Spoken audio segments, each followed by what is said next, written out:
नाजरीन, आप देख रहे हैं पाक 82 न्यूज़ और आपको ब्रेकिंग न्यूज़ से आगाह करते हैं। सियालकोट की तहसील समरियाल के गांव चकबाडे से 13 साल बच्ची ईशा की लाश खेतों से बरामद हुई।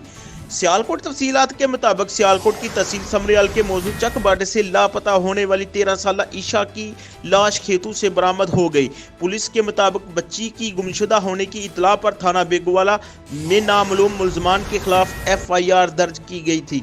DPO सियालकोट की हदायत पर पुलिस की मुतअद्दिद टीमें बच्ची की बाजियाबी के लिए मसरूफ़े अमल थी, जिसके बाद ईशा की लाश करीबी खेतों से मिल गई।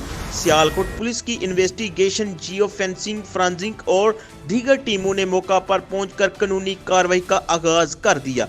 DPO, SP इन्वेस्टिगेशन, DSP समरियाल और पुलिस की बारी नफरी के साथ खुद मौका पर पहुंचे DPO सियालकोट उमर सईद मलक का कहना था कि इंशाल्लाह तमाम तर वसाइल को इस्तेमाल लाकर जल्द से जल्द बच्ची के कातिलों को गिरफ्तार किया जाएगा और इस घिनौने जुर्म में मुलव्वस तमाम करदारों को कैफे करदार तक पहुंचाया जाएगा। रिपोर्ट कर रहे हैं Mohammad Naveed, divisional bureau chief, Gujranwala, Pak 82 news HD Sialkot. मज़ीद खबरों और तफसीलात के लिए देखते रहिए पाक 82 न्यूज़ HD।